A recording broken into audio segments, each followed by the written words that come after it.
আমরা সবাইকে আমন্ত্রণ জানাচ্ছি। কোনো জাতি, ধর্ম, বর্ণ নির্বিশেষে কোনো দলীয় মতামত উপরে রেখেই আমরা সবাইকে অভিনন্দন জানাচ্ছি যে আপনারা আসুন, একসাথে গীতা পাঠ করি। দক্ষিণ চব্বিশ পরগনায় এই প্রথম হতে চলেছে 10,000 কণ্ঠে শ্রীমদ্ ভগবদ গীতা পাঠ। আগামী 23শে অগস্ট বাটানগর ফুটবল মাঠে হবে এই কর্মসূচি। উদ্যোগ নিয়েছে পশ্চিমবঙ্গের সনাতন সংস্কৃতি সংসদ, ব্যবস্থাপনায় মহেশতলা হ্যান্ডিক্যাপ ওয়েলফেয়ার অ্যাসোসিয়েশন, সহযোগিতায় বিশ্ব হিন্দু পরিষদ, বাটানগর মহেশতলা প্রখণ্ড। সাংবাদিক বৈঠকে আহ্বায়ক সুমন ভট্টাচার্য জানান, এই কর্মসূচির উদ্দেশ্য কোনো রাজনৈতিক বার্তা দেওয়া নয়। গীতার মানবিক মূল্যবোধ, সত্য, ন্যায়, কর্তব্য, আত্মশুদ্ধি, সহনশীলতা ও শান্তির বাণী মানুষের কাছে পৌঁছে দেওয়াই লক্ষ্য। সকলকে অনুষ্ঠানে যোগ দেওয়ার আহ্বানও জানান তিনি। বিশ্ব হিন্দু পরিষদের মহেশতলা প্রখণ্ডের সম্পাদক অমর ঘোষ বলেন, সমাজে নৈতিকতা ও পারস্পরিক শ্রদ্ধাবোধ জোরদার করতেই এই উদ্যোগ। অনুষ্ঠানের সভাপতি স্বামী প্রদীপ্তানন্দ মহারাজ ওরফে কার্তিক মহারাজ জানান, গীতা পাঠের মাধ্যমে দেশ ও সমাজের মঙ্গল কামনাই মূল উদ্দেশ্য। কার্যকরী সম্পাদক স্বামী নির্গুণানন্দ মহারাজ রাজ্য ও জেলা জুড়ে এই কর্মসূচি সফল হবে বলে আশা প্রকাশ করেন। সাংবাদিক বৈঠকে উপস্থিত ছিলেন বিধায়ক পাপিয়া অধিকারী, স্বামী সর্বানন্দ, বন্ধু গৌরব মহারাজ, জগদ্ধাত্রীয়া দাস প্রভু, কেন্দ্রীয় কমিটির সদস্যবৃন্দ এবং বিশিষ্ট গুণীজনেরা। সেই প্রশ্নের উত্তর দিয়েছেন আমাদের স্বামী নির্গুণানন্দজি মহারাজ। ভারতভূমি পুণ্যভূমি, ধর্মভূমি, তীর্থভূমি, মোক্ষভূমি, গয়া, কাশী, পুরী, প্রয়াগ, বৃন্দাবন, হরিদ্বার, পশ্চিমবঙ্গের মতো জায়গায় মহাপ্রভু ঠাকুর রামকৃষ্ণ, বিবেকানন্দ, প্রণবানন্দজি মহারাজ, ঋষি অরবিন্দ, সাধক বাবা চাপা, কমলাকান্তের সব আলোচনা। প্রতিটা ধূলিকণা এই মহাপুরুষদের পদধূলিতে রঞ্জিত হয়ে রয়েছে। সুতরাং বাটানগর মহেশতলার কোনো আলাদা নেই। এটা ধুলিয়ান হতে পারে, এটা মালদা হতে পারে, এক শ্রেণীর কাছে ধুলিয়ান মালদা হতে পারে, কিন্তু আমাদের কাছে পবিত্র ভূমি, পুণ্যভূমি। সেই জন্যই এটা বাটানগর বলে কোনো কথা নেই। বলছি, মুখ্যমন্ত্রী কি আসবেন ওই অনুষ্ঠানে, কি উপস্থিত থাকবেন? আমরা আহ্বান জানাই, প্রতিবার আমাদের মুখ্যমন্ত্রীদের আহ্বান জানাই। এটা প্রোটোকল, প্রশাসনিক কর্তা, তাদের জানাতে হয়।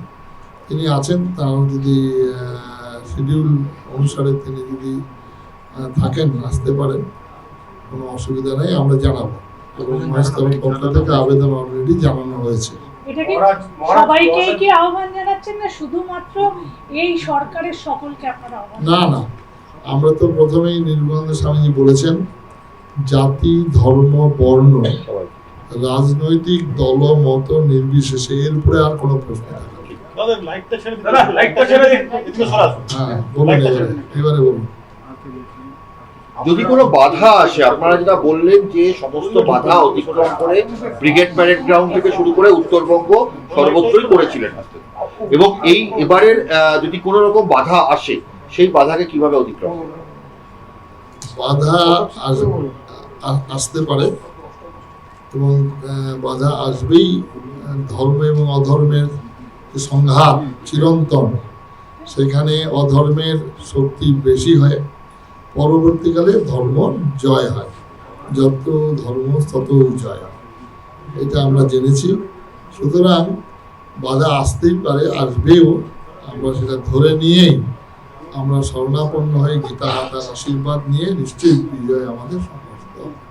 মহারাজ, শেষ প্রশ্ন সেটা হচ্ছে যে আপনি দীর্ঘদিন ধরে যুদ্ধ করছেন, সেই জায়গায় দাঁড়িয়ে এই এখন ভয় আউট ভরসা ইনের সময় আপনি এই গীতা পাঠ করছেন 10,000 কণ্ঠে, কতটা উজ্জীবিত মনে হচ্ছে? উজ্জীবিত। এবারে আমাদের এখানে যেমন সর্বানন্দ স্বামীজি বললেন, এবারে রথের যে দেখলাম রথযাত্রা, ছোট বড় সমস্ত ভাই বোনরা রথ নিয়ে, ছোট ছোট রথ নিয়ে বেরিয়েছে, যেটা পশ্চিমবঙ্গে এর আগে এতটা উচ্ছ্বাস, এতটা আনন্দ যেটা পেয়েছে, এটা অস্বীকার করার কোনো উপায় নেই, এবং সেটা হয়েছে। প্রথম কথা হচ্ছে যে গীতা পাঠ, আমি একজন সনাতনী হিন্দু, তো 10,000 কণ্ঠে গীতা পাঠ যেটা আমরা করছি, তো এটা গীতা পাঠ অ্যাকচুয়ালি। তো এখানে কোনো রাজনৈতিক বিতরণটা কিছু নেই। তো একজন হিন্দু হয়ে গীতা পাঠ করব, শুধু 10,000 নয় 10 কোটিও হতে পারে। ঘরে ঘরে গীতা পাঠ, এটাই আমাদের লক্ষ্য। কবে করছেন আর কতজন আসছেন? আমাদের 23শে আগস্ট রবিবার বাটানগর মহেশতলা ফুটবল গ্রাউন্ডে। আমরা আশা করছি 10,000 উপরেই ছাপিয়ে যাবে। কারা কারা আসতে চলেছেন আপনাদের এই অনুষ্ঠানে? আমরা সবাইকে আমন্ত্রণ জানাচ্ছি, কোনো জাতি ধর্ম বর্ণ নির্বিশেষে কোনো দলীয় মতামত উপরে রেখেই আমরা সবাইকে অভিনন্দন জানাচ্ছি যে আপনারা আসুন, একসাথে গীতা পাঠ করি, সনাতন ধর্মকে আরও এগিয়ে নিয়ে যাই। কোন জায়গা হবে এটা?